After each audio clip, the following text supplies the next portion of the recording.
안녕하십니까. 오늘 사회를 맡은 한국통계진흥원 김학준 연구원입니다.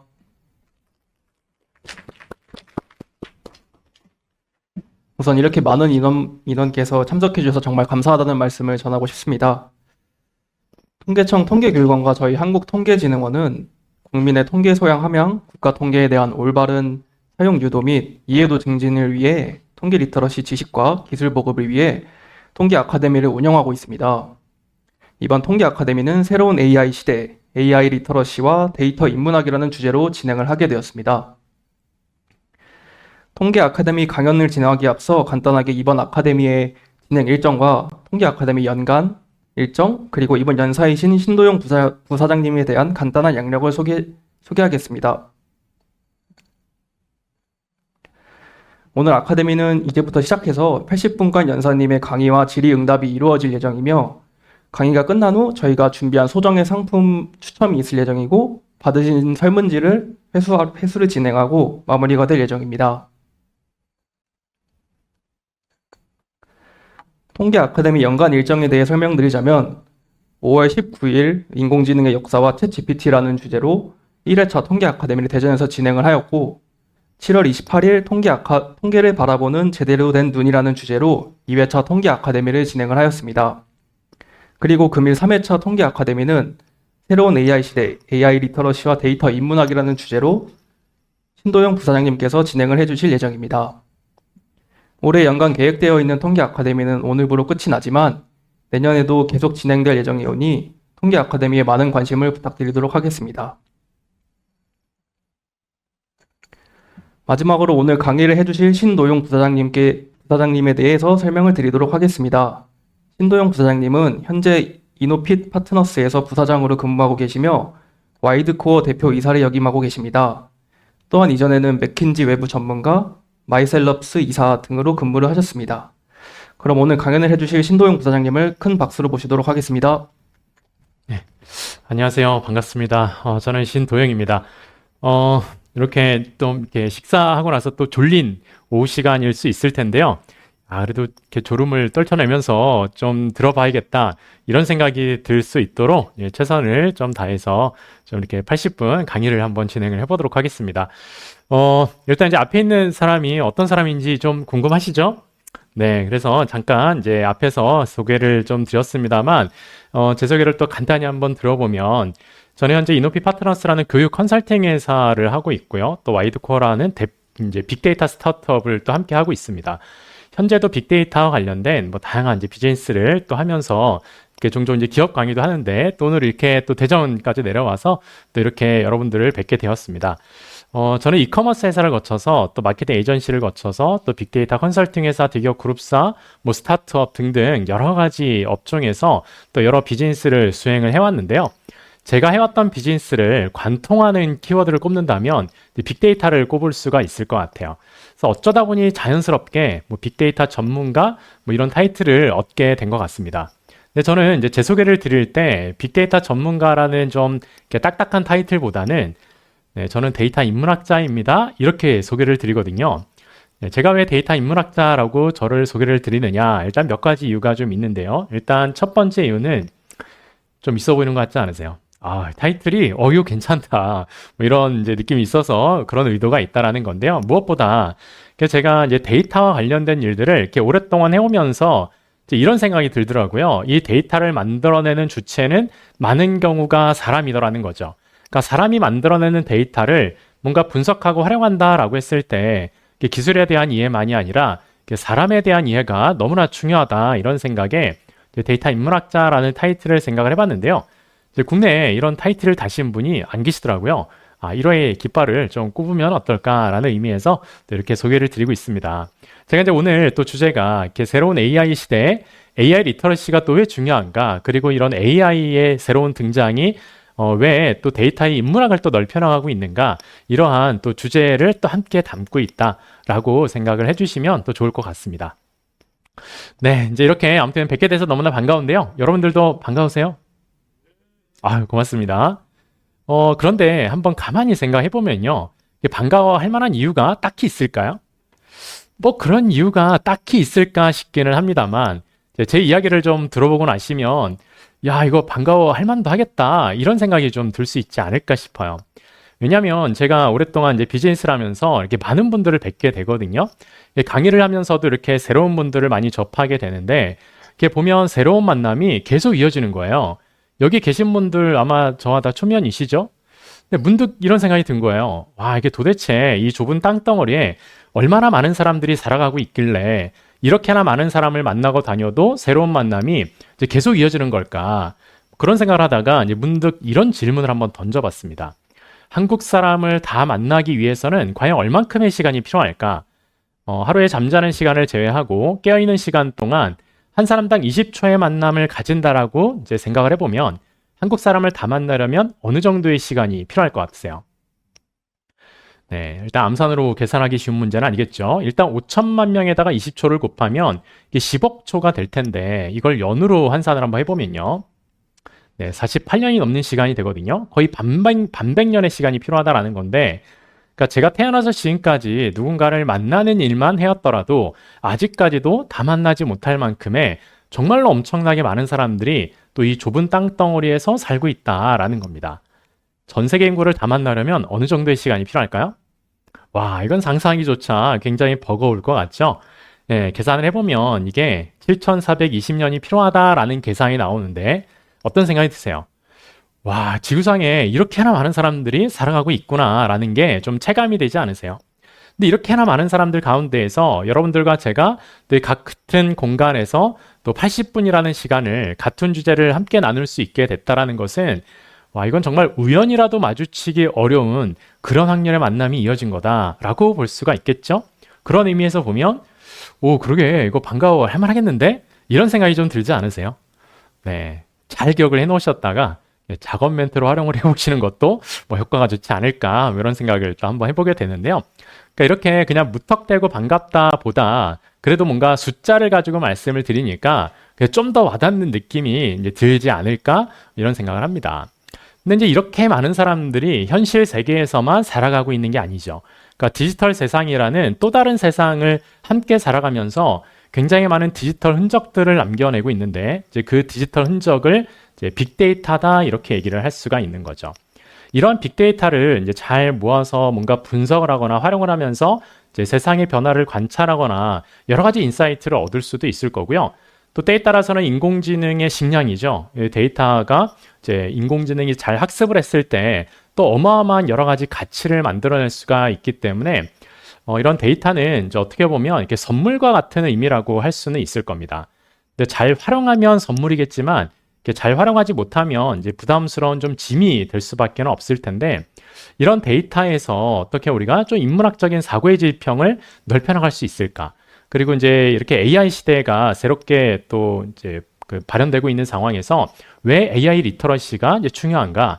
이런 주제를 또 들고 왔다라는 말씀을 드리면서 제가 뭔가 이렇게 상상을 해볼 만한 질문을 한번 이어서 드려보도록 하겠습니다. 우리가 옛날에는 빅데이터라는 게 딱히 없었죠. 그런데 만약에 정말 옛날부터 빅데이터라는 게 있었더라면 어떤 인물이 빅데이터를 활용했을 때 정말로 엄청난 업적을 낼 수도 있었겠죠. 그러니까 이렇게 상상을 한번 해보면 어떠한 인물에게 빅데이터라는 무기가 주어졌었더라면 어땠을까? 이런 상상을 한번 해볼 수 있을 텐데 뭐 떠오르는 인물이 좀 있으세요? 네. 뭐 머릿속에 스쳐 지나가는 인물들이 좀 있으실 것 같은데 저는 레오나르도 다빈치 정도면 어땠을까? 이런 생각이 드는 거예요. 정말 천재 중에 천재라고 불리는 이제 인물인데 뭐 이제 그 공학, 예술, 건축 여러 분야에서 정말로 천재적인 그런 결과를 낸 인물이기 때문에 와, 이런 사람이 빅데이터를 활용했더라면 어땠을까? 이런 상상을 한번 또 해보게 된다는 거죠. 혹시 우리나라 인물 중에서 떠오르는 사람이 좀 있으세요? 네, 또 여러 인물들이 있을 것 같아요. 뭐 세종대왕, 뭐 정약용, 뭐 이런 인물들이 있을 텐데 저는 조선시대의 과학자죠. 장영실 정도면 또 어땠을까? 뭐 이런 상상을 한번 이제 해보게 되는데 좀 우리가 상상을 해볼 만한 질문이었던 것 같으세요? 네, 뭔가 질문이 그래도 괜찮다. 좀 이런 좀 느낌이 좀 드시나요? 네, 제가 이런 질문을 하게 된 좀 계기가 좀 있습니다. 제가 한 번은 빅데이터와 챗 GPT에 대해서 강의를 좀 할 일이 있었는데 제가 챗 GPT한테 이런 질문을 한번 해봤어요. 내가 이런 강의를 하려고 그러는데 오프닝에서 아이스 브레이킹은 어때 하면 좋겠니? 라고 질문을 했더니 얘가 질문을 좀 하래요. 야, 그래 좀 창의적인 질문 없겠니? 라고 물어보니까 얘가 이제 두 번째로 꼽아서 얘기하는 질문이 이 질문인 거예요. 와, 생각해보니까 아이디어가 너무 괜찮은 거예요. 그래서 제가 이 아이디어를 이제 선택을 했습니다. 야, 너 아이디어 괜찮다 이제 싶어서 이걸 선택을 했고, 그 다음에 이어서 무슨 질문을 했을까요? 네, 이번 항목에 가장 뭐 적합한 인물은 누구일 것 같니? 이렇게 질문을 했더니 얘가 첫 번째로 또 꼽아서 이제 얘기하는 인물이 또 레오나르도 다빈치인 거예요. 야, 생각해보니까 또 너무나 또 그럴듯한 거예요. 그래서 야, 인공지능이 너무 이렇게 좀 똑똑한 대답을 하고 있으니까 나는 생각할 필요가 없겠네. 뭐 이런 생각이 들었는데 그 다음에 이어서 제가 무슨 질문을 했을까요? 네, 우리나라 인물 중에서는 누가 있었을 것 같니? 라는 질문을 했을 것 같죠? 네, 안 했습니다. 왜냐하면 너무 AI한테만 이게 생각을 좀 의지하는 것 같아서 야, 이 정도는 좀 내가 생각해야지 라는 의미에서 장영실은 이제 제가 한번 이제 떠올려 본 거고요. 이제 그 이어서 질문을 했던 것은 그러면 레오나르도 다빈치가 빅데이터를 활용했다라면 어땠겠니? 또 이렇게 질문을 했더니 뭐 역사적으로 있어 왔던 사실은 아니지만 그래도 뭔가 상상력을 자극할 만한 이제 그런 대답을 하는 걸 보면서 야, AI가 이런 면에서 우리의 사고의 지평을 넓히는 데 있어서 굉장히 아주 훌륭한 파트너가 될 수 있겠구나. 이런 가능성을 또 이제 많이 보게 됐던 거죠. 이제 그러면서 저도 이제 현업에서 또 빅데이터 분석이나 활용 같은 것들도 많이 하기 때문에 이런 과정에서 AI가 어떠한 역할을 또 해나갈 수 있을까를 또 고민하고 그 과정에서 좀 나름 중간 결론을 내리는 것들이 있는데 그런 내용들도 제가 중간중간 또 공유를 드려 나가 보도록 하겠습니다. 여러분들은 챗 GPT가 첫인상이 좀 어떠셨나요? 이게 챗 GPT가 등장한 지가 이제 3.5가 나온 지가 채 1년도 되지 않았는데 와, 그 사이에 정말로 엄청난 변화가 있어 왔던 것 같아요. 저는 첫인상은 개인적으로 이게 좀 브랜드 네이밍이 좀 이건 별로다 이런 생각이 들었거든요. 그런데 정작 얘를 이렇게 활용을 하다 보니까 와, 그 결과가 또 너무나 놀라운 거예요. 그래서 좀 보다 보니까 이제 이러한 이미지가 또 떠돌아다니더라고요. 챗GPT의 시크릿 비하인드다라는 건데 이거 분명히 이거 인도 사람들이 이거 뒤에서 일일이 채팅하고 있는 거다. 이거 인공지능이 이럴 리 없어. 이건 분명히 사람의 대답이다. 이제 이러한 결과 이걸 보면서 저는 어떤 생각을 했냐면 야, 이것은 합리적 의심이다. 뭐 이런 생각을 했었는데요. 근데 정말로 얘가 인간지능에 의한 결과가 아니라 인공지능에 의한 결과가 맞는 거라면 야, 이게 판도라의 상자를 연 게 아닐까? 뭐 이런 생각이 들 정도로 이런 챗 GPT의 등장은 와, 정말 인공지능의 새로운 판을 열고 있다라는 이제 결론을 내리는데 좀 무리가 없을 것 같아요. 그리고 그 일련의 과정들이 또 속도가 너무 빠르다 보니까 업계 전문가들조차도 자고 일어나면 새로운 게 나오고 이게 숨가쁘게 또 한 해를 계속 쫓아왔던 것 같습니다. 챗 GPT가 뭐 사용자도 좀 줄어들고 다소 조금 뭔가 누그러진 듯한 느낌이 있기는 하지만 그 물밑에서는 지금 엄청난 변화들이 일어나고 있다라는 거죠. 그래서 저는 이제 2023년은 AI에 대해서 특히 생성형 AI의 기술 경쟁의 한 해였다면 저는 내년에는 본격적인 서비스 경쟁이 되는 한 해가 되지 않을까라는 전망을 하는데요. 그래서 이렇게 좀 2024년을 여는 시각 관점에서 AI를 어떻게 또 바라봐야 될 것인가? 이런 것들을 한 번쯤은 조금 더 진지한 고민을 할 때가 또 된 게 아닌가? 이런 생각을 함께 해봅니다. 그래서 이제 이런 말이 있어요.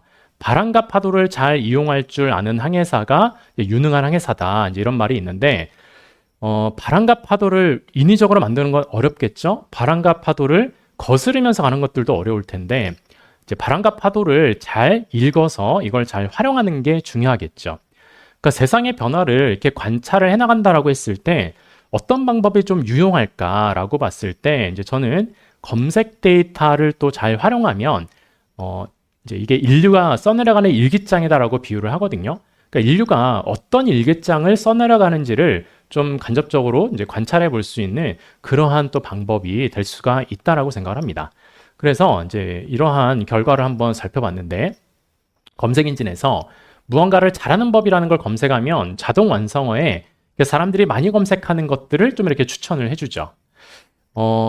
도대체 다래찍기 잘하는 법을 왜 검색하는지는 모르겠습니다만 그러니까 이렇듯 다양한 사람들의 니즈가 이제 표현되고 있다라는 거죠. 이 중에서 사람들이 가장 잘하고 싶어 하는 게 뭘 것 같으세요? 네, 가장 잘하고 싶어 하는 거는 이제 검색량을 보면 알겠죠? 검색량을 확인을 해봤을 때 가장 많이 검색되는 단어, 제가 이제 보기를 한 4가지를 한번 드려봤습니다. 여기에 정답이 있어요. 가장 많이 검색되는 키워드, 어떤 단어일 것 같으세요? 네, 1번 말 잘하는 법일 것 같다. 네. 2번 영어 잘하는 법일 것 같다. 네. 3번 공부 잘하는 법일 것 같다. 네. 4번 키스 잘하는 법일 것 같다. 네. 한 2분 정도가 되시는 것 같습니다. 정답을 맞추시는 분이 별로 안 계세요, 보면. 그렇기 때문에 우리가 데이터를 또 확인을 해볼 필요가 있겠죠? 네. 이제 4번 키워드가 압도적으로 검색이 많이 되고 있는 것을 볼 수가 있어요. 근데 왜 그럴까요? 이유를 생각을 해보면 사실 다른 것들은 우리가 궁금하면 누군가한테 물어볼 수 있어요. 이게 정말 잘하고 싶은 거라면 좀 가르쳐달라고 하거나 좀 배울 수도 있을 겁니다. 하지만 이건 아니잖아요. 궁금하다라고 해서 물어보긴 그렇고 배우기에는 이건 더더군다나 그렇고 하지만 궁금할 수 있단 말이에요. 이제 그럴 때 우리는 뭘 하냐면 이제 검색을 하는 거죠. SNS 같은 경우에는 사람들이 마음속에 있는 생각을 그대로 드러낸다라기보다는 누군가에게 보여주고 싶은 나의 생각일 수가 있겠죠. 하지만 검색을 할 때만큼은 그 날것의 니즈, 가감되지 않은 생각이 표현되기 때문에 세상에서 사람들이 어떠한 욕구를 가지고 있는가 또는 시장에서의 관심은 어떻게 흘러가고 있는가 이런 것들을 굉장히 기민하게 파악할 수 있는 굉장히 또 이제 좋은 방법이 될 수가 있다는 겁니다. 그렇다면 키스 잘하는 법의 검색이 가장 많이 되는 요일은 언제일 것 같으세요? 월, 화, 수, 목, 금, 토 일 중에 네. 일단 이제 금요일이다라고 생각을 하시는 분들이 계실 텐데요. 참고로 금요일은 검색이 가장 적게 되는 요일이 금요일이고요. 네, 금요일이 아니면 무슨 요일일까? 제가 이거를 또 역시 챗GPT한테 한번 물어봤습니다. 이제 그랬더니 그냥 뭐 주말에 검색을 많이 할 거다라고 얘기를 하고 있어요. 근거는 그냥 없어요. 그냥 자기 생각에 그냥 그렇다라는 겁니다. 그래서 뭘 해야 돼요? 네, 팩트 체크를 해봐야 되죠. 그래서 제가 팩트 체크를 한번 해봤는데 가장 많이 검색되는 요일이 금요일이 아니라면 무슨 요일이냐? 네, 이게 일요일이고요. 그 다음으로 많이 되는 요일이 토요일이 아니라 월요일이에요. 아니, 왜 이걸 월요일에 검색을 많이 하는 걸까요? 이유가 뭘 것 같으세요? 네. 우리가 이제 뭔가를 잘하고자 했을 때 앞으로 일어날 일을 어떻게 하면 잘할까라는 관심만이 아니라 이미 일어난 일에 대해서 이거를 좀 복귀하고 좀 회고하는 과정에서 후행으로 반영되는 결과가 아닐까? 뭐 이런 생각을 한번 해볼 수가 있겠죠. 제가 봤을 때 그렇게 해석하면 굉장히 타당한 해석일 것 같아요. 그러니까 이제 이런 해석들을 할 수 있다라는 것은 정황과 맥락을 이해하고 있는 거다라고 얘기를 할 수가 있는 거죠. 그러니까 이거는 사람의 인사이트가 필요한 그런 해석이다라는 건데 이러한 해석을 인공지능이 할 수 있을까요? 정황과 맥락을 잘 이해하면서 해석을 해야 되기 때문에 인공지능이 이걸 해석하기에는 참 어려울 거다라고 제가 강의를 해왔는데 제가 또 챗GPT한테 또 물어봤죠. 왜 월요일에 검색을 많이 하는 거니? 라고 물어봤더니 얘가 주말에 경험한 것들을 돌이켜보고 실수를 보완하거나 와 이런 얘기를 하는 거예요. 와 얘가 도대체 이걸 이해를 하고 얘기하는 건가? 아니면 이해를 흉내내는 건가는 모르겠습니다만 이해를 하는 건지 이해를 흉내내는 건지를 사실은 뭐 구분할 수는 없잖아요. 사람 입장에서. 그렇기 때문에 얘가 이해를 하는 거다라고 간주를 해야 되지 않을까 뭐 싶기는 한 건데 그러니까 이렇게 얘가 사람의 생각을 너무나 잘 또 흉내를 내기도 하고 미처 우리가 생각하지 못했던 인사이트를 또 제시를 할 수 있다라는 이제 가능성을 또 많이 보고 있다라는 겁니다. 그래서 이제 때로는 데이터를 봤을 때 분석을 했는데 이걸 어떻게 해석을 해야 될까 막막한 경우들이 있겠죠. 그럴 때 이런 이제 AI한테 야, 네 생각은 좀 어떠니? 라고 물어보면 얘가 뭐 말이 안 되는 얘기들도 많이 하지만 그래도 그래 그런 관점도 있을 수 있겠구나 라고 하는 좋은 아이디어를 또 제시를 할 수가 있기 때문에 이런 이런 AI가 굉장히 훌륭한 또 데이터 분석의 과정에서 이제 파트너가 될 수가 있다 이런 생각을 또 이제 하고 있다라는 겁니다. 이런 것도 한번 봤는데요. 이제 아이폰 카메라, 갤럭시 카메라라는 걸 검색을 하면 이제 자동 완성어 추천에 또 역시 사람들이 많이 검색하는 단어를 이렇게 보여주고 있죠. 어떠한 검색 엔진에서도 가장 메뉴에 나오는 자동 완성 단어, 검색도 가장 많이 되는 단어, 어떤 단어일 것 같으세요? 갤럭시 카메라 땡땡, 아이폰 카메라 땡땡, 사람들은 뭘 가장 많이 궁금해하는 걸까요? 네, 이걸 질문을 하면 맞추시는 분이 거의 없어요. 뭐 셀카, 뭐 기능, 뭐 화질, 뭐 이런 것들을 검색하지 않을까라고들 이제 생각을 하시지만 그러한 키워드는 좀 표면화된 니즈일 수 있죠. 그러니까 사람들이 정작 궁금해하는 것은 뭐냐? 무음입니다.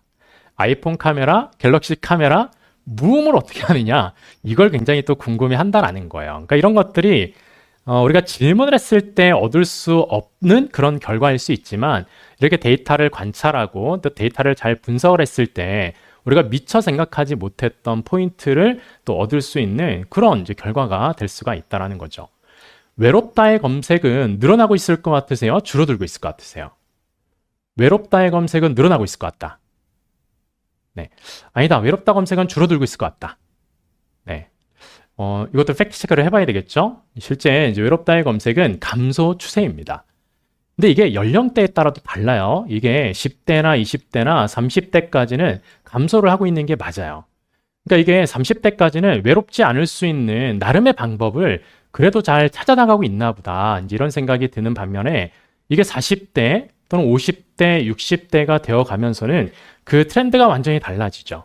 그러니까 나이가 들수록 외롭지 않을 수 있는 방법을 찾는 것을 되게 어려워하는 걸 수 있겠구나라는 생각을 해볼 수가 있을 텐데, 그러니까 이렇게 또 이제 우리가 데이터를 잘 들여다봤을 때 세상이 어떻게 변화하고 있는가, 또 세대 간의 정서의 변화는 어떠한 흐름으로 나타나고 있는가도 이렇게 엿볼 수가 있다라는 겁니다. 그러니까 이러한 사회 현상에 대해서는 또 AI가 어떻게 대답을 하고 있는가, 왜 외롭다의 검색이 줄어드는가를 물어보니까 얘가 사람들이 또 다양한 방식으로 외로움에 대처하는 방법을 찾았기 때문이다 라고 표현을 또 하는 거예요.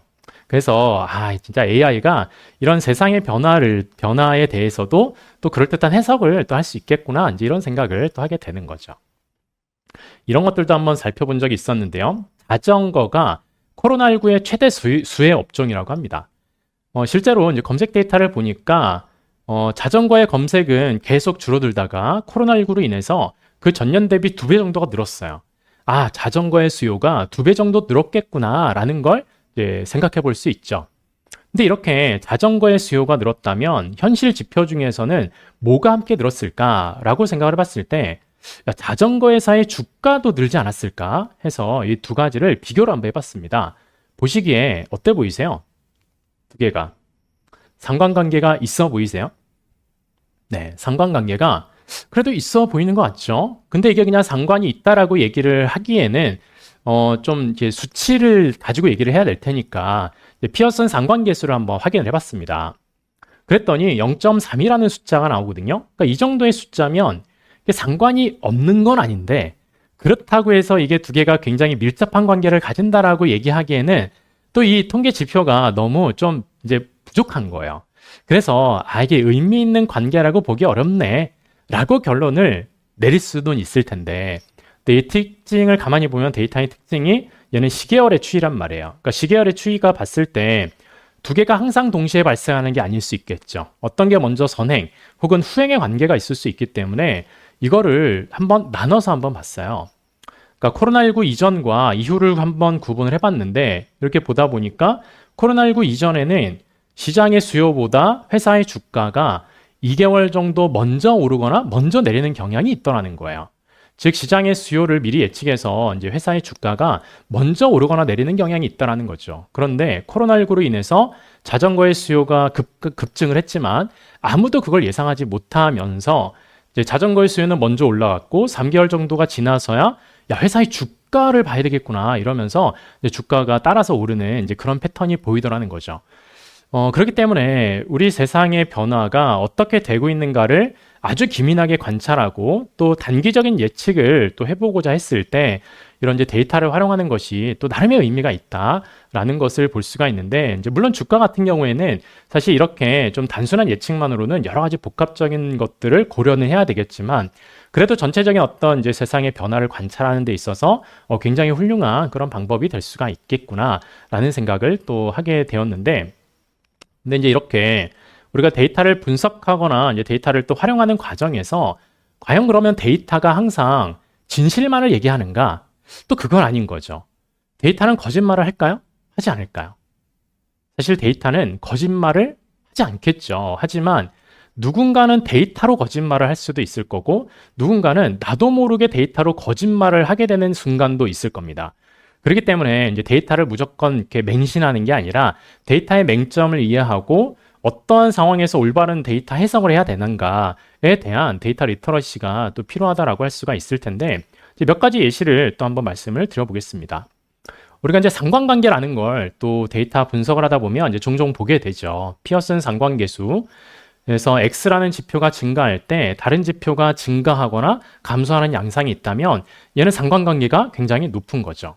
그래서 예를 들면 캠핑의 검색량과 이제 평균 기온 간에 이제 상관계수가 있는가를 보면은 뭐 엑셀에서는 아주 간단한 함수로 이제 결과를 구할 수가 있는데 0.72 정도가 나옵니다. 그러니까 이 정도면 그래도 뭔가 이제 뚜렷한 관계가 있다라고 볼 수가 있는 거죠.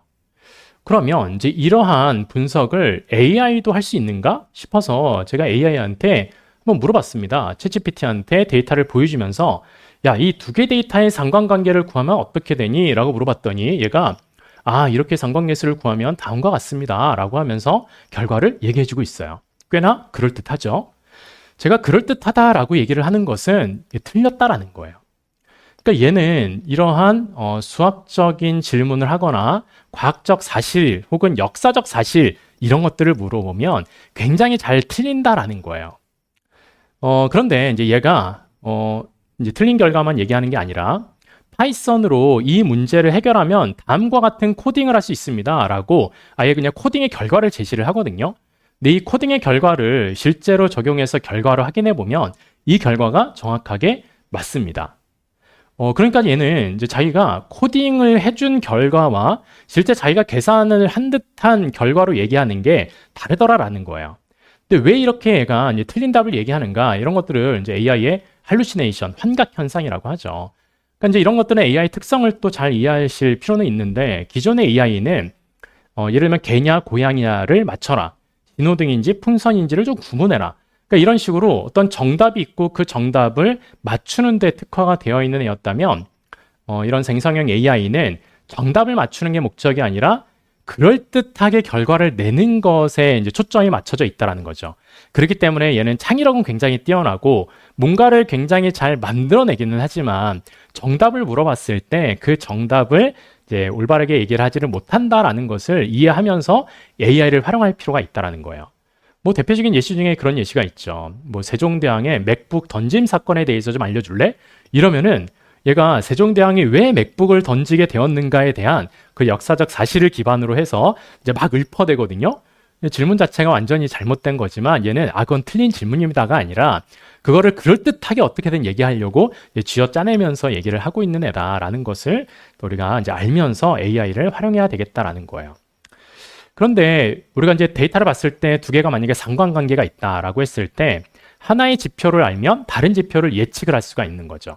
그래서 또 회귀 분석이라는 방법을 통해서 예측을 하게 되는 건데 이것도 제가 이제 챗GPT한테 그러면 위의 데이터를 토대로 평균 기온이 얼마일 때 검색량을 한번 예측해 줄래? 이렇게 얘기를 하면 얘가 또 코딩을 해줍니다. 그리고 이 코딩의 결과를 또 돌려보면 정확하게 결과를 또 잘 내고 있어요. 얘가 그 코딩 실력이 굉장히 뛰어나거든요.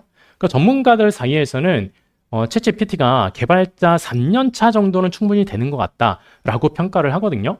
그래서 개발자 10년 차의 입장에서 신입을 뽑아서 가르쳐가면서 코딩을 하는 게 낫겠어요? 아니면 개발자 3년 차 정도가 되는 AI를 두고 뭔가 개발을 하는 게 퍼포먼스가 더 낫겠어요? 네, 당연히 AI가 더 이제 날 수 있겠죠. 그러다 보니까는 이제 신입 개발자들이 취업하기가 참 어려워지고 있는 그런 현상들도 또 볼 수가 있는 건데, 뭐 이런 것들은 또 나비 효과 중에 하나라고 할 수가 있겠죠. 실제로 이제 GitHub에 코파일럿이라는 서비스가 있습니다. 코딩을 해주는 서비스인데, 한 번도 사용하지 않은 개발자는 있어도 한 번만 사용한 개발자는 없다. 뭐 이런 말이 있을 정도로 이제 코딩을 또 얘가 굉장히 잘 해주는 서비스다라는 건데, 얘는 그냥 코딩을 잘하는 것만이 아니라 코딩의 속도가 어떻겠어요? 네, 코딩의 속도가 그냥 미친 거죠. 그냥 뭐 하나 코딩해봐 이러면 결과가 쭉쭉쭉 해서 그냥 바로 딱 나와요. 그러니까 퍼포먼스가 이제 엄청나게 뛰어난 거죠. 그러니까 얘는 한국어, 영어와 같은 언어만 학습을 한 게 아니라 프로그래밍 언어도 학습을 한 건데 그 학습을 해서 내는 결과가 굉장히 이제 놀라운 결과를 내고 있다라는 겁니다. 그래서 저도 현업에서 이 데이터 분석을 할 때 가끔 얘한테 야, 이거 좀 코딩을 좀 해볼래? 라고 하면 얘 코딩을 굉장히 잘 해줘요. 그러면 이제 그 코딩된 결과를 내가 조금만 손보면서 활용을 하면 이 이제 코딩의 퍼포먼스도 이제 굉장히 높아지게 되는 결과가 된다라는 겁니다. 그렇기 때문에 이렇게 AI가 또 우리의 그런 인간의 언어만이 아니라 이런 프로그래밍 언어 능력까지 이제 갖추고 있다라는 거죠. 네, 이렇게 우리가 데이터를 볼 때 상관관계에 대한 말씀을 또 드리기는 했는데 이게 상관관계만으로 인사이트가 나오는 게 아니죠. 그래서 이제 데이터를 볼 때 항상 이게 인과관계가 있는가라는 관점에서 또 데이터를 들여다보는 것도 굉장히 중요하다라는 겁니다. 인과관계는 원인과 결과의 관계죠. 그러면 얘가 상관관계만이 아니라 인과관계가 있는가는 어떻게 판단하면 되냐? 뭐 크게 이제 세 가지를 이제 제시를 하고 있거든요. 일단 이제 선호관계가 있느냐, 그 다음에 관련성이 있느냐, 그 다음에 의존성이 있느냐라는 것을 보통 얘기를 하는데 예를 들면 아이스크림의 판매량의 추이와 익사 사고의 사망자 추이는 상관관계가 있을까요? 아이스크림의 판매량의 추이와 익사 사고의 사망자 추이. 상관관계가 있겠죠. 네, 굉장히 밀접한 상관관계가 있다라는 겁니다. 실제로 이제 두 가지의 데이터는 높은 상관관계를 보이는데 왜 그렇겠어요? 아이스크림이 언제 많이 팔리겠어요? 네, 더운 여름. 익사 사고는 역시 더운 여름. 그러니까 상관관계가 굉장히 높단 말이에요. 만약에 누군가가 이 사실을 발견했을 때 그러면 익사 사고의 사망자를 줄이려면 아이스크림의 판매량을 좀 줄여보면 되지 않을까요? 라고 얘기를 하면 어떤 생각이 드세요? 야, 좀 말도 안 되는 헛소리 하지 마. 라고 되겠죠. 그러니까 이런 것들은 너무나 명확하게 상관관계가 있지만 이거는 인과관계라고 볼 수가 없는 거야. 라는 게 이렇게 확연하게 판단되는 예시일 수가 있는데요. 이러한 통계가 있대요. 일본의 학자가 주장을 했던 것 중에 패스트푸드를 많이 먹는 청소년일수록 탈선율이 높은 경향이 있다라고 합니다. 상관관계가 있는 거죠. 그래서 이런 주장을 펼쳤던 적이 있어요. 탈선율을 줄이려면 아이들이 패스트푸드를 많이 먹게 되면서 폭력적인 성향이 커지면서 이게 탈선율로 이어지는 결과가 되기 때문에 탈선율을 줄이려면 패스트푸드를 줄이게끔 해야 됩니다. 라는 주장을 펼쳤던 학자가 있었는데 타당한 주장인 것 같으세요? 정말로 패스트푸드를 줄이면 탈선율을 줄이는 효과를 얻을 수가 있을까요? 반대로 생각을 해보면 탈선율이 높은 청소년이라면 부모에게 케어받지 못한 환경에 놓일 확률이 높겠죠. 그러니까 어쩔 수 없이 패스트푸드를 많이 먹을 수밖에 없지 않을까라고 생각을 해보면 오히려 원인과 결과는 좀 바꿔서 생각하는 게 맞지 않을까 이런 생각을 해볼 수 있는 거죠. 아마도 이걸 주장했던 일본의 학자가 내가 주장하고자 하는 바가 있는데 데이터를 보니까 진짜 상관관계가 있는 거예요. 야, 이거 내 주장이 이거 진짜 맞는 거네? 그러니까 이러면서 확신에 찬 주장을 한 걸 수도 있을 것 같고 혹은 이렇게 주장하는 거 이거 억지 같은데 알게 뭐야 뭐 데이터가 뭐 이제 나타내고 있으니까 뭐 근거를 제시하면 되지 뭐 그러니까 이러면서 스스로를 속이면서 주장을 한 걸 수도 있겠죠. 그러니까 어떤 경우에라도 이렇게 상관관계와 인과관계를 헷갈려 했을 때 우리가 이해하고자 하는 현실을 되게 왜곡해서 이제 해석을 할 수가 있다라는 것 이런 것들을 데이터를 볼 때 좀 주의를 해야 되겠다라는 겁니다. 안타까운 사례 중에 이런 사례가 있대요. 이제 그 암 환자, 그러니까 호스피스 병동에 있는 의사들이 안타까워하는 것 중에 말기 암 환자 분들이 진통제를 처방을 안 받으려고 하는 경우가 있대요. 왜 그러냐면 진통제를 처방을 많이 받을수록 이제 사망률이 높아진다. 그래서 내가 빨리 이제 그 죽음에 가까워진다라는 그런 루머가 있다라고 합니다. 진통제를 많이 처방을 받는 거랑 사망률 간에는 상관관계가 있을 것 같으세요? 실제로 상관관계가 굉장히 높죠. 왜 그렇겠어요? 말기 암 환자일수록 진통제를 많이 처방을 받아야 되겠죠. 그러면 결국에는 이제 죽음으로 가까워지는 그 과정에서 진통제를 많이 처방을 받게 되는 건데 그걸 어떻게 생각하냐면 진통제를 많이 처방을 받으면 이게 빨리 죽는구나.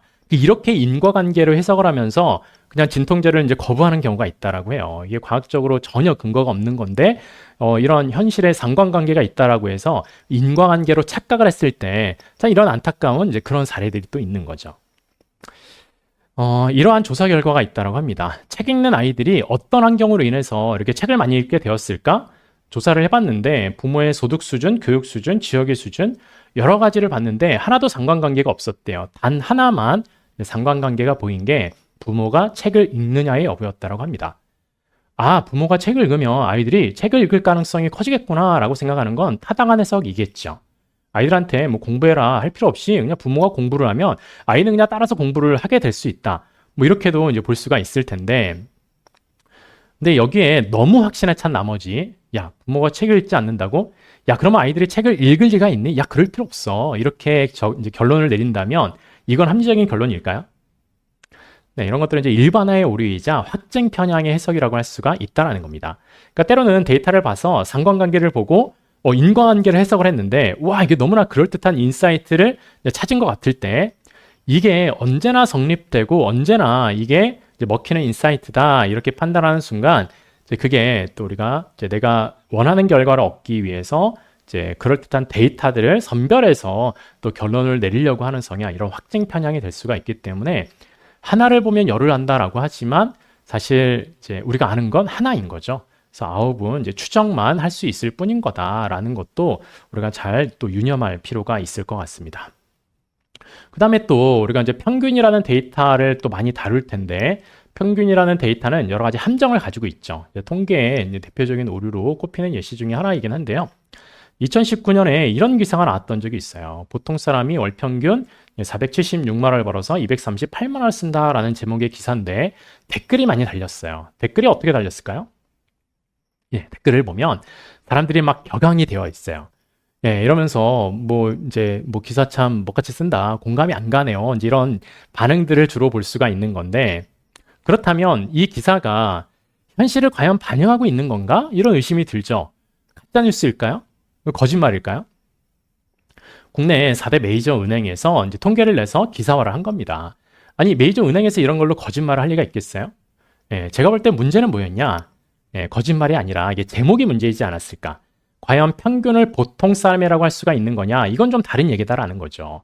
그러니까 이렇게 초고소득자가 평균에 반영이 되는 순간 이게 이제 현실을 대표하기가 어려울 수가 있다라는 건데, 이러한 기사가 여기서 끝난 게 아니라 그 다음에도 이제 보통 사람 보고서라고 하면서 기사가 나왔고요.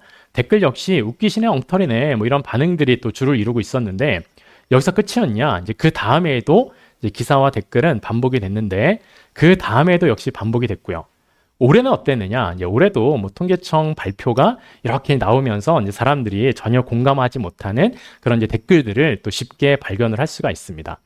그런데 사실 이것도 이제 기사를 자세히 읽어보면 소득 구간에 따라서 이걸 잘 나눠서 또 표현을 하고 있거든요. 아, 이게 평균만으로는 설명할 수가 없는 거구나라는 것을 또 자세히 보면 이해를 할 수가 있는데, 아마도 댓글을 단 많은 사람들 중에서는 제목만 보고 그냥 격앙돼서 이제 댓글을 단 경우도 좀 있지 않을까, 이런 생각이 또 들어요. 그래서 미디어 리터러시라는 말도 있죠. 가짜 뉴스를 잘 판별하는 것들도 중요하고, 또 때로는 이 데이터를 가지고 제시를 하고 있는 거기는 하지만 이 데이터도 어떠한 관점에서 보느냐에 따라서 이제 여러 가지 해석이 될 수가 있는 거기 때문에 이러한 이제 미디어 기사의 의미를, 또 행간의 그런 의도를 잘 또 파악하는 것도 굉장히 중요하다라는 것이죠. 그래서 이렇게 이제 평균을 볼 때 이런 것들을 잘 또 고려할 필요가 있다라는 건데, 이런 예시도 한번 보겠습니다. 예를 들면 입사 지원자가 4명이 있고 면접관이 10명이 있다라고 했을 때 각각의 면접관이 면접 점수를 부여를 한 다음에 평균을 내서 1등만 채용이 되고 나머지는 탈락이 된다면 이 결과에서 합격은 누구예요? 1등인 김철수가 합격이 되겠죠. 그렇게 봤을 때 이 결과에서 억울한 사람이 있을 것 같으세요? 김철수만 합격이 된다라고 하면. 억울한 사람이 있다면 누가 억울할 것 같으세요? 네, 딱 한 사람이 억울할 것 같죠. 아, 이게 실제 데이터는 아닌데요. 이걸 볼 때마다 막 울컥합니다. 신도영이 얼마나 억울하겠어요. 그죠? 신도영이 점수를 훨씬 잘 받았는데 정대리가 무슨 입력에 오류였는지 뭔가의 핀트가 안 맞았는지 0점을 주면서 이걸 아웃라이어라고 하죠. 그러면서 이제 평균에서 2등이 되어버리는 건데, 이 결과, 이렇게 신도영이 탈락을 하는 결과가 됐다면 이 결과를 합리적인 결과라고 할 수 있을까요? 이 질문을 김철수한테 물어보면 너무나 합리적이죠. 왜 그러세요? 라고 얘기를 하겠죠. 근데 신도영한테 물어보면 아니, 세상에 이런 불합리가 어디 있습니까? 이건 말도 안 되죠. 이렇게 얘기를 하겠죠. 여러분들 생각에 이 정도의 결과면 신도영을 합격시켜주는 게 맞는 것 같으세요? 아니면 에이 억울할 것 같은데 뭐 어쩔 수 없지 뭐 불합격이지가 맞는 것 같으세요? 이 정도면 신도영을 합격시켜주는 게 맞는 것 같다. 일단 고맙습니다. 일단 감사드리고요. 아니다, 뭐 억울할 수 있지만 뭐 어쩔 수 없다. 불합격이다. 예. 오케이. 만약에 신도영을 합격시켜준다라고 하면 한 사람만 합격이 돼야 되는 상황에서 신도영 합격, 김철수 불합격. 그건 합리적일까요? 어려운 문제죠? 정답이 있을까요? 정답이란 건 없어요. 합의될 수 있는 기준인가? 이게 더 중요할 수 있다는 겁니다. 그래서 이제 피겨 선수들의 점수를 결정할 때에도 최고 점수와 최저 점수를 빼고 평균을 내는 것처럼 만약에 이 결과에서 신도영을 합격시켜야겠다라고 하면 계산을 어떻게 하면 돼요? 야, 아웃라이어 제거하고 평균 계산하세요 라고 하면 되겠죠. 김철수를 합격시켜야 되겠다라고 하면 뭐 그냥 평균 내세요 라고 하면 될 텐데 합의될 수 있는 기준을 명확하게 제시하는 것이 중요하다는 거고 정답이 있는 게 아니라는 거죠. 그나마 이 데이터는 맥스 값이 있어요. 나 이 친구 마음에 드니까 200점 줘야지? 이건 안 되는 거죠. 그렇기 때문에 평균의 오류는 상대적으로 적을 수 있지만 매출, 연봉, 소득 뭐 이러한 통계들은 실제 이런 편차가 굉장히 클 수가 있다는 거죠. 그래서 이렇게 숫자들의 분포를 같이 보거나 다른 보조 지표를 같이 보면서 판단하는 게 중요하다는 거고요. 제가 역시 이 데이터를 또 챗GPT한테 보여주면서 이 결과에서 누구를 합격시키는 게 적절할까요? 라고 질문을 했더니 신도영을 합격시키는 게 적절하다라고 얘가 판단을 하고 있어요. 근거는 평균을 내니까 신도영이 가장 높더라라는 건데 사실관계가 그냥 다 틀렸어요. 그러니까 얘는 단순 산수를 물어봐도 얘는 틀리는 애다라는 것을 우리가 이제 이해를 하면서 이런 생성형 AI한테는 과학적 사실 또는 뭐 역사적 사실, 뭐 이런 수학 문제, 산수 이런 것들을 이제 물어보는 게 적절하지가 않다라는 겁니다. 그래서 이렇게 이제 숫자들의 분포를 볼 때 보통 이렇게 상자 수렴 차트라는 걸로 이제 분포를 나타내게 되면 각 집단 간의 이제 숫자들의 분포가 어떻게 나타나고 있는지가 좀 더 한눈에 비교될 수 있는 시각화가 이제 되는 건데 이 숫자들이 각각의 이 차트에 여러 가지 지표들을 또 표현을 하고 있기 때문에 이 의미를 알면서 상자 수렴 차트를 해석을 하게 되면 집단 간의 이 분포가 어떤 양상으로 나타나고 있구나라는 것을 좀 더 시각적으로 이해하면서 또 해석을 할 수가 있는 거죠. 그래서 이렇게 우리가 숫자에서만은 보이지 않는 것들, 이 숫자 너머에 있는 그 패턴을 또 이해하고자 할 때 데이터 시각화를 잘 고려할 필요도 있다라는 겁니다. 이런 예시도 한번 볼게요. 이것도 실제 데이터는 아닌데요. 예를 들면 자동차 모델별 선호도 데이터가 있다라고 했을 때 이걸 브랜드별로 평균을 매겨보면 또 이렇게 나오는데 이 결과로부터 국산차의 선호도가 높은 건가 아니면 수입차의 선호도가 높은 건가 평균을 구해서 결론을 내겠다라고 하면 계산을 어떻게 하면 될까요? 일단 수입차는 현대와 기아의 76과 71의 평균을 내고 수입차는 57, 91, 81의 평균을 내서 비교를 하면 될 것 같으세요? 여기에는 이제 두 가지의 평균이 나오게 되죠. 모델의 숫자를 이제 바로 평균을 낸 가중 평균이 있고 브랜드의 평균을 다시 국산 수입으로 구분해서 평균을 낸 결과가 있는데 어떻게 계산을 하느냐에 따라서 결과는 완전히 달라지죠. 모델의 평균을 계산하면 이제 국산차 선호도가 높다라고 나오는 거고 브랜드의 평균을 매겨보면 이제 수입차의 선호도가 높다라고 결론이 나오는 거죠.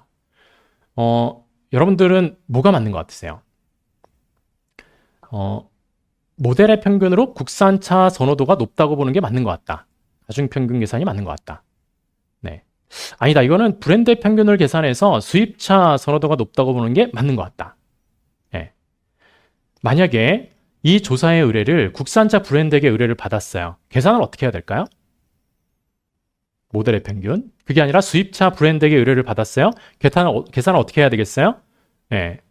브랜드의 평균으로 계산하는 게 아니라 그러니까 이게 나의 이해관계에 걸려 있을 때 어떤 게 나의 이해관계에 더 부합할까라는 것을 판단하기 이전에 더 중요한 게 뭐겠어요? 어떤 게 더 타당한가를 먼저 판단할 수가 있어야 된다는 겁니다. 그런데 이게 나의 이해관계에 걸려 있을 때 특히 이런 예시는 하나가 정답이라 그래서 하나가 또 틀린 답은 아닌 거죠. 이랬을 때 정답을 어떻게 해요? 취사 선택을 할 수가 있다는 거예요. 그렇게 되면 양심의 가책을 또 느낄 필요도 없어요. 이건 정답이고 틀린 답이 있는 건 아니니까. 그러니까 이런 것들이 이제 데이터를 볼 때 맹점이다라는 거예요. 그러니까 제가 볼 때는 이거는 이제 모델의 평균으로 가중평균 계산이 좀 맞지 않을까 싶긴 합니다만, 뭐 그것도 정답이라고 할 수는 없는 거죠. 데이터의 이런 맹점을 잘 이해하면서 또 해석을 해나갈 필요가 있다라는 건데, 이제 이렇게 전체의 평균과 그룹의 평균이 달라지는 그 현상을 이제 통계학 용어로 이제 심슨의 역설이라고 하죠. 그래서 에드워드 심슨 통계학자가 또 이런 이름을 단 건데, 뭔가 이름을 다니까 굉장히 있어 보이죠?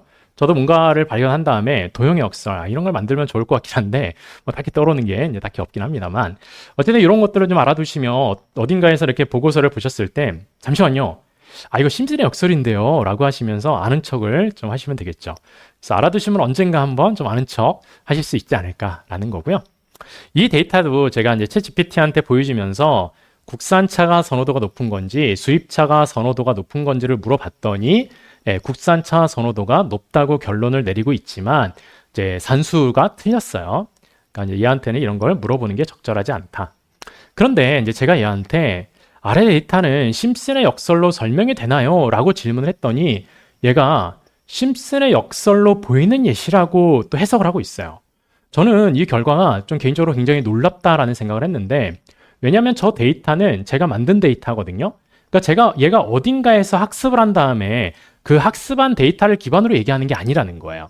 그러니까 얘가 데이터를 처음 봤는데 이거 심슨의 역설인 것 같아 라고 지금 판단을 하고 있다라는 거죠. AI가 우리의 생각보다 더 똑똑할 수 있겠구나. 이런 생각을 또 해볼 수가 있는 것 같습니다. 퍼센트와 퍼센트 포인트, 뭐 이런 것도 마찬가지겠죠. 실업률이 3.0에서 4.5%로 증가를 했다면 50%가 증가한 거죠. 1.5% 포인트가 증가한 거죠. 같은 표현인데 취업률이 올랐다. 그러면 퍼센트를 얘기하고 싶을 거고, 실업률이 올랐다. 이제 퍼센트 포인트로 얘기하고 싶겠죠. 요거를 또 챗GPT한테 물어보니까 얼마나 증가했는지를 물어봤더니 1.5%가 증가했대요. 틀린 거죠.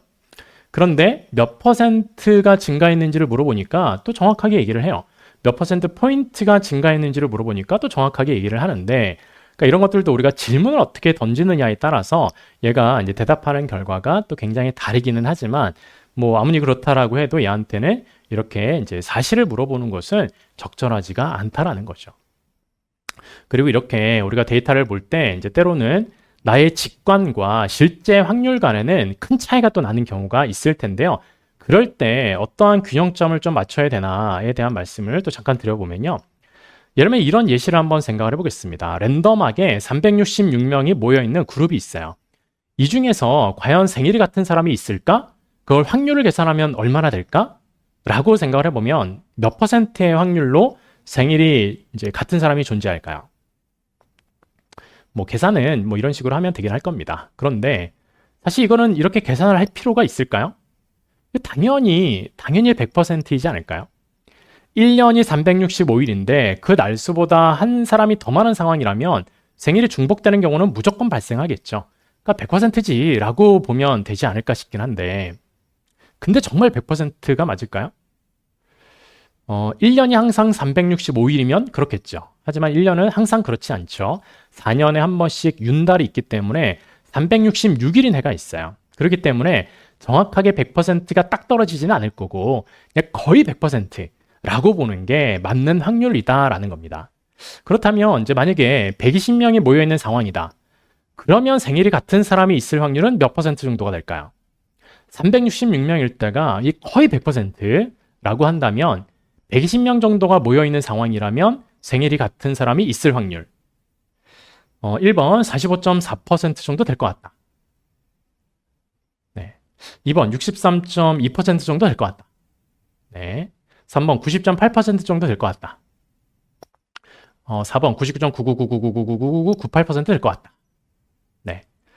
정답은요. 이제 직관적으로 생각을 해보면 뭐 절반 정도의 확률이 되지 않을까라고 생각할 수 있겠죠. 1번 아니고요. 2번도 아닙니다. 3번도 아닙니다. 정답은 4번이에요. 그러니까 120명이 모여 있으면 생일이 같은 사람은 이거는 확률적으로는 무조건 있다라고 보는 게 맞다라는 거예요. 그렇다면 지금 이제 그 생일이 같은 사람이 있을 확률이 절반 이상이 되려면 몇 명 정도가 있으면 될까요? 네, 몇 명이면 될 것 같으세요? 생일이 같은 사람이 있을까 없을까를 확률적으로 판단해서 만약에 내가 내기를 한다. 몇 명 이상일 때 생일이 같은 사람이 있을 거야 라고 내기를 하는 게 더 유리한 지점이 있다면 몇 명이면 될까? 몇 명 정도면 될 것 같으세요? 여기서의 정답은요. 네, 2번입니다. 23명이에요. 그러니까 23명이 있는데 생일이 같은 사람이 있을 확률은 정확히는 50.7%거든요. 그러니까 있을 확률이 조금 더 높다라는 거예요. 근데 만약에 23명이 모여 있는데 그 중에서 생일이 같은 사람이 나왔다. 그러면 보통 어떻게 생각이 들까요? 와, 대박이다. 너무 신기하다. 막 둘이 결혼해라. 막 이러면서 뭐 난리가 날 수가 있겠지만 사실 이거는 확률적으로는 절반이 좀 넘는 확률이라는 거예요. 그러니까 이러한 확률을 알면서 내기를 하는 것과 모르면서 내기를 하는 것과 누가 더 유리하겠어요? 당연히 확률을 알면서 내기를 하는 게 더 유리하겠죠. 물론 확률을 안다라고 해서 그게 항상 이기지는 않을 거예요. 하지만 확률을 알면서 우리가 의사결정을 하는 것이 조금씩 나은 의사결정을 해나갈 수 있는 방법이 될 수가 있다는 거죠. 그래서 데이터 기반의 의사결정이라고 하는 것도 그렇다라는 거예요. 항상 데이터 기반의 의사결정이 옳을 수는 없겠죠. 하지만 그래도 이렇게 확률적 사고를 해나가면서 우리가 이제 직관으로만 판단했을 때 좀 이제 그 잘못 판단할 수 있는 것들을 좀 데이터로 이제 좀 더 합리적인 판단을 해나갈 수가 있다라는 거죠. 그렇다라고 해서 직관을 무시해도 되느냐? 사실 직관도 데이터죠. 우리의 경험이나 지식이 켜켜이 쌓아놓은 데이터인 건데 이제 단순히 그냥 수치화할 수가 없는 데이터인 거기 때문에 직관도 무시해서는 안 되는 거겠지만 이렇게 우리가 이제 데이터를 보면서 이제 의사결정을 하는 것이 그래서 중요하다라는 겁니다. 카지노는 도박을 하지 않는데 돈을 벌죠? 카지노가 이길 확률을 50.1%로 만들어 놓은 거예요. 이 0.1%의 확률이 무한 반복이 되다 보면 카지노는 그냥 구조적으로 돈을 벌 수밖에 없는 그런 비즈니스 모델이 되는 거다라는 겁니다. 그렇기 때문에 우리가 이렇게 이제 확률에 의한 그런 또 세상을 살아나가고 있다라는 것이고요. 예, 그렇다면 그 과정에서 우리는 어떠한 데이터 역량을 좀 갖춰야 될까? 또 그 과정에서 이제 AI 리터러시를 또 강조해서 말씀을 드리는데 AI 리터러시는 또 왜 중요한가라는 말씀을 좀 드리면서 한번 좀 마무리를 해보도록 하겠습니다. 2016년에 한국고용정보원에서 예측을 한 게 있어요. 뭘 예측을 했냐면 인공지능 시대에 어떤 직업이 살아남을 것 같은가에 대해서 사람을 직업을 꼽은 게 화가, 사진작가, 작가 등을 사라지지 않을 직업이다라고 꼽았거든요. 요즘 보면 어떤 것 같으세요? 이게 가장 먼저 위협을 받는 직업이 아닌가 뭐 이런 생각이 들죠. 할리우드에서 역대급의 파업을 했죠. 이제 최근에 근로조건 개선에 대한 이유도 있지만 AI를 활용해서 창작 활동을 하지 말아라. 이걸 제한을 해라. 라는 게 굉장히 중요한 쟁점 중에 하나가 되는 거거든요. 그러니까 이게 이제 할리우드 또 회사들은 뭔가 대본을 쓰는 것도 이제는 AI한테 야, 이러이러한 뭐 SF를 좀 만들어줘. 이러면은 AI가 글을 쓰겠죠. 그 다음에 그거를 이제 작가들한테 보내주면서 야, 이것 좀 뭐 수정 좀 해봐. 이러면서 하게 되면 주도권을 누가 가져가게 되냐? AI가 가져가게 된다라는 거예요. 배우들도 마찬가지다라는 거예요. 그러니까 배우들도 예를 들면은 처음에 신인 배우 같은 경우에는 영향력이 없잖아요. 그냥 이제 불리한 조건에서 계약을 하는 거예요. 내 얼굴 그냥 맘대로 사용해라. 라고 했을 때 나는 연기를 한 적이 없는데 내가 이제 원하지 않는 그런 연기를 한 영화나 드라마가 나올 수가 있다라는 거죠. 그래서 배우들도 이런 상황에 많이 동참을 또 하고 있는 건데, 정말 세상을 이제 많이 바꿔나가고 있구나, 이런 생각을 좀 해보게 됩니다. 그렇다면 이제 데이터 과학은 더 중요해질까, 필요 없어질까? 저는 조금씩 더 중요해지고 있지 않을까, 단기적으로는 그렇게 생각을 하거든요. 데이터 과학은 아이덴티티가 테크니션이겠지만 그 대척점에서는 전략가로서의 면모도 좀 필요하다라는 거고요. 누군가가 스킬이 뛰어나면 야, 역량이 뛰어나구나 라고 할 수 있겠지만 그 대척점에서는 통찰력이 함께 필요한 거고 분석만이 아니라 해석도 중요하고 또 이제 이게 결국에는 분석의 영역, 그러니까 그 기술의 영역과 인문학의 영역의 그런 이제 융합이다, 이런 관점에서 보는 게 또 맞다라는 거예요. 그래서 이제 데이터를 또 너무 기술적으로만 이제 바라보는 경향이 있지만 데이터는 결국에는 또 사람이 만들어내는 데이터를 이제 분석하고 활용하는 과정에서 사람에 대한 이해가 굉장히 또 중요하다라는 것이죠. 어떠한 역량을 갖춰 나가야 될 것인가에 대해서 이제 저는 하드 스킬과 소프트 스킬로 구분을 해서 말씀을 드리는데요. 하드 스킬에서는 크게 데이터 수집 역량, 분석 모델링 역량, 시각화 역량을 꼽아서 말씀을 드립니다. 이 전체를 좀 전반적으로 잘 아우르려면 파이썬 같은 프로그래밍 언어를 하나쯤 하면 좋겠지만요. 저도 이제 프로그래밍 언어를 추천을 할 때는 파이썬을 뭐 가장 추천을 하기는 합니다. 여러 가지 장점들이 있지만 상대적으로 배우기 쉽다라는 장점 때문에 그냥 가볍게 한번 해볼까라고 했다가 아, 이거 진짜 내가 갈 길이 아니구나. 이렇게 좀 좌절을 하시는 경우들도 많이 보게 되죠. 그래서 이제 꼭 이렇게 어려운 방법이 아니더라도 여러 가지 도구들과 비전문가들도 해볼 수 있는 여러 가지 방법이 있기 때문에 얼마든지 하드 스킬도 이제 그 역량을 길러 나갈 수가 있다라는 거예요. 하드 스킬만 중요한 게 아니라 소프트 스킬이 또 중요하겠죠. 제가 요즘에 또 많이 강조를 드리는 것은 AI 리터러시거든요. 근데 이거를 왜 소프트 스킬에다가 넣어 놨느냐? 제가 이제 챗 GPT를 위시한 이런 생성형 AI의 그런 정체성을 생각을 해봤을 때 얘는 이과생으로 보면 안 된다라는 거예요. 오히려 문과생에 더 가깝고 오히려 이과생보다는 또 더 가까운 것은 오히려 이제 예능에 더 가깝다라고 볼 수가 있다라는 거죠. 그러니까 이것도 이제 굉장히 유명한 그림이죠. 콜로라도 주립 미술 이제 그 대학에서 우수상을 탄 작품이에요. 이게 굉장히 유명한 이제 그러니까 유명한 작품이 된 이유가 이거를 우수상을 탄 사람이 얼마 있다가 트위터에다가 이런 글을 올렸어요.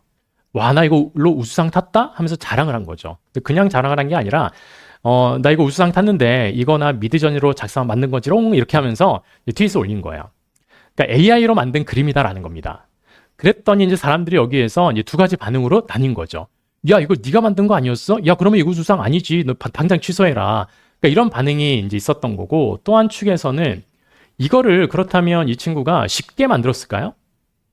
그러니까 이걸 만들려면 이게 AI를 아주 정교하게 활용을 해야 된다라는 거예요. 일종 이제 프롬프트 엔지니어 같은 이제 역할이 또 필요하다라는 건데 그렇기 때문에 이것도 창작 활동으로 인정을 해야 된다. 이런 시각이 또 있었던 겁니다. 여러분들 생각은 어떠세요? 이거를 창작이라고 인정을 해야 될까요? 아니면 인공지능이 만들었기 때문에 야, 이건 네가 우수상 타면 안 되지 라고 보는 게 맞는 것 같으세요? 자, 어려운 문제죠. 최근에는 의미 있는 또 결과가 나온 게 미 법원에서 AI로 만든 그 이미지를 이제 저작권을 인정하지 못한다라는 결론을 냈거든요. 그러면서 이제 외신에서 이거를 어떤 것과 빗대어서 이야기를 하냐면 굉장히 유명한 사진 중에 하나죠. 인도네시아의 사진 작가가 카메라를 떨어뜨렸는데 이 원숭이가 그 카메라를 들어가지고 자기가 셀카를 찍은 거예요. 그런데 이 사진을 사진 작가의 저작권으로 인정을 해야 되는가? 여러분들 생각은 어떠세요? 미 법원에서는 이거는 너 저작권 아니다 라고 판결을 내렸어요. 이거는 네가 찍은 거 아니잖아. 원숭이가 직접 셀카 찍은 건데 그거 왜 너한테 저작권이 있어? 이렇게 판결을 내렸던 건데 마찬가지로 AI가 만든 그림도 이거는 네가 이제 뭐 만든 거라고 볼 수 없다. 이거는 AI가 만든 거고 너한테 저작권을 줄 수 없다. 그러니까 이러한 의미 있는 판결이 이제 최근에 또 있었던 거죠. 그래서 이제 이런 것들을 봤을 때 인공지능이 와, 정말 많은 것들을 변화시키고 있다라는 건데 달리에다가 진주귀걸이를 한 소녀 이미지를 이제 그림을 보여주면서 야, 그러면 이쪽 위쪽을 한번 상상해서 더 그려줘 볼래? 야, 여기를 좀 확장해 줘 볼래? 이러면은 얘가 끝도 없이 창의력을 발휘하면서 이제 무한으로 얘를 확장할 수가 있다라는 거예요. 그러니까 AI는 창의력이 그냥 뭐 제한이 없다라는 거죠. 근데 인간한테 이런 걸 시키면 어떻게 되겠어요? 아, 좀 그만 좀 시키지. 이렇게 되겠죠. 그래서 얘는 이제 굉장히 이런 창의력이 굉장히 뛰어나는데, 예를 들면 제가 또 이런 글을 한번 만들어 봤어요.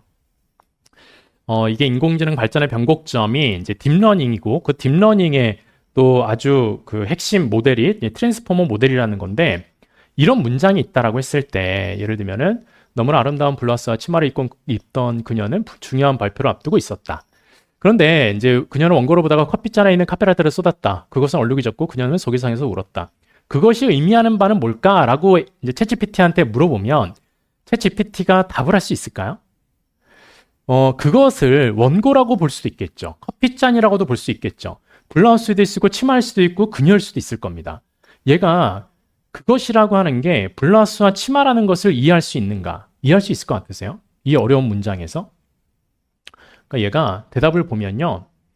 어떻게 얘기를 하고 있냐면 실수로 커피를 쏟아 옷을 얼룩지게 만들어 속상해 한다라고 정확하게 이 현상을 해석을 하고 있어요.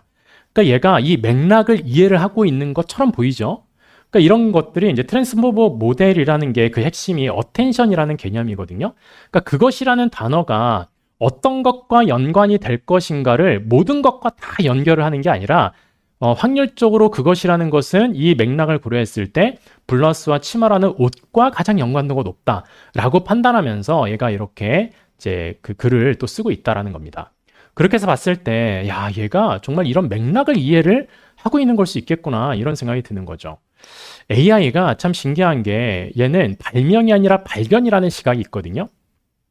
얘가 연산량이 10의 21승이 되는 순간 느닷없이 이 성능이 확 좋아진다라고 합니다.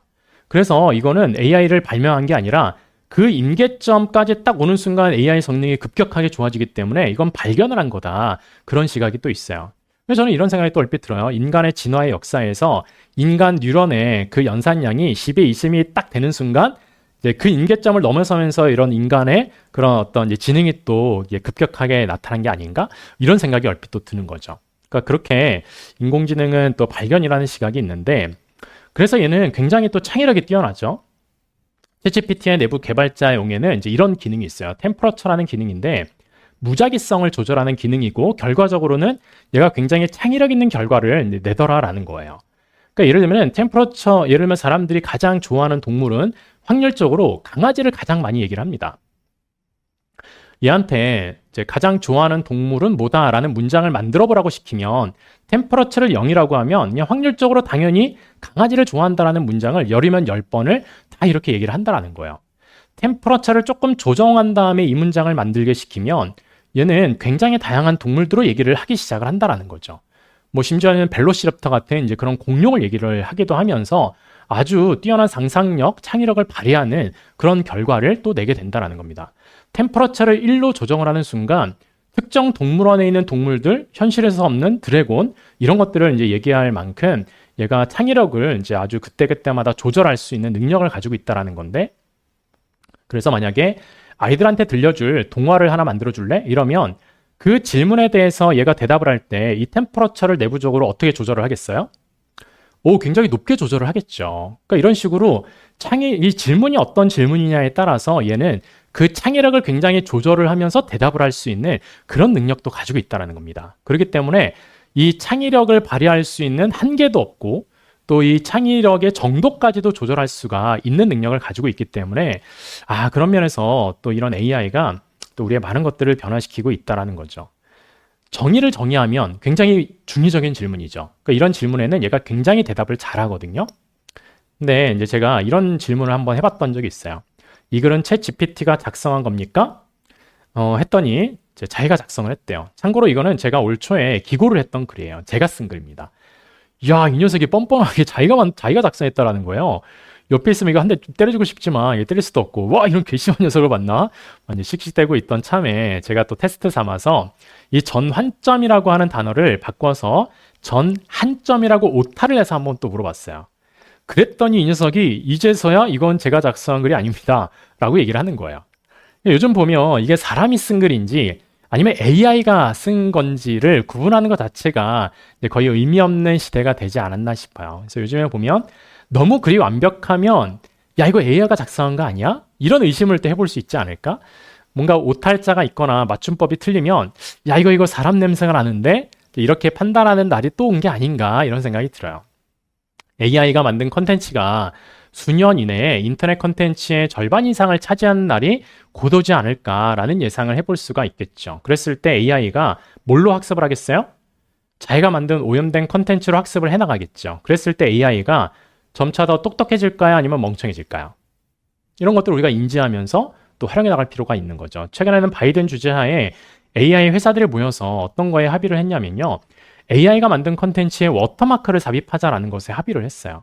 근데 이거는 AI 회사들이 더 필요한 걸 수 있거든요. 그러니까 AI가 만든 컨텐츠를 구분할 수 있어야만 사람이 만든 컨텐츠를 발라내서 그걸로 학습을 할 수가 있기 때문에 또 그렇다라는 겁니다. 그래서 이렇게 할루시네이션 현상은 앞으로도 더욱 심해질 수 있다라는 개연성을 또 가지고 있다라는 거고요.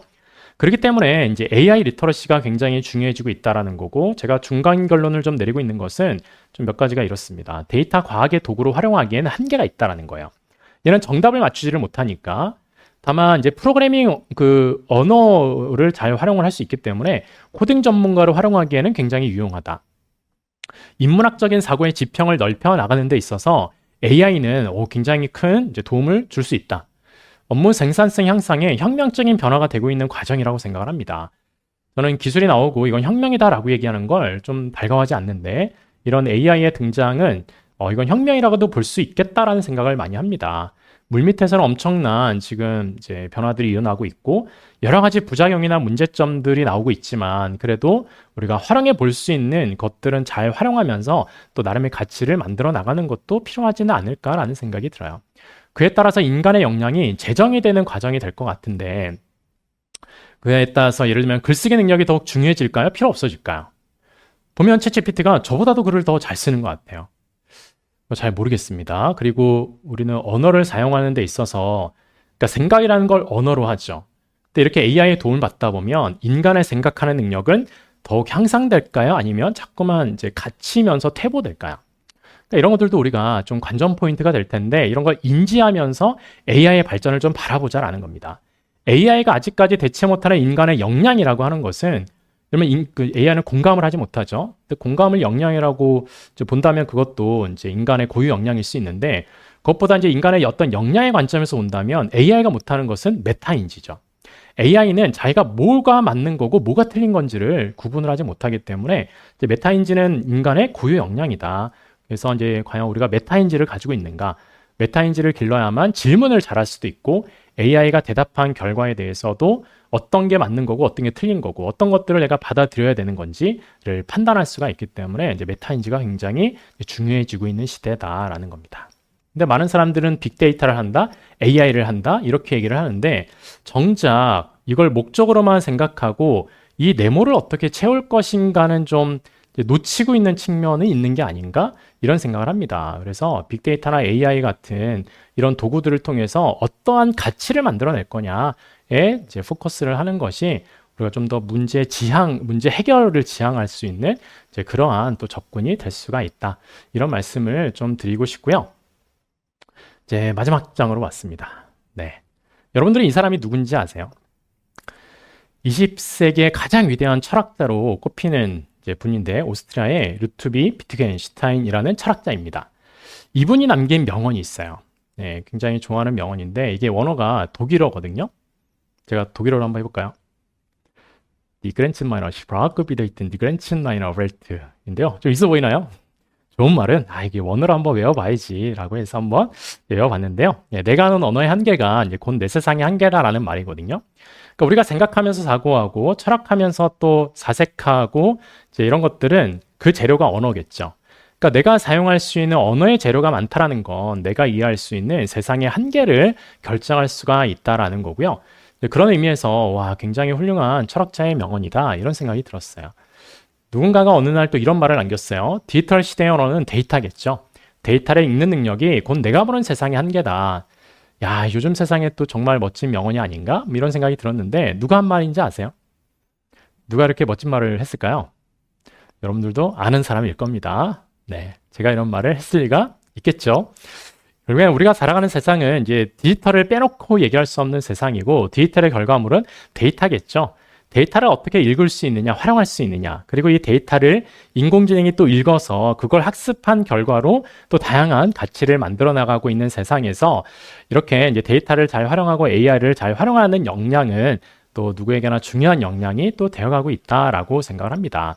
그래서 이제 이렇게 좁게는 또 내 업무의 한계가 될 수도 있을 거고요. 넓게는 비즈니스 한계, 또 넓게는 또 내가 보는 세상의 한계를 넓혀나갈 수 있지 않을까? 뭐 이런 생각을 하면서 우리가 이제 빅데이터, AI를 어떻게 좀 활용하고 바라보면 좋을까에 대한 그런 이제 나름의 말씀을 드려봤습니다. 이제 마칠 시간이 이제 거의 꽉 차서 이제 마치게 되었고요. 이렇게 또 이제 졸음이 밀려올 수 있는 시간에 강의 들어주셔서 이제 감사드립니다. 강의는 여기서 마치도록 하겠습니다. 고맙습니다. 네.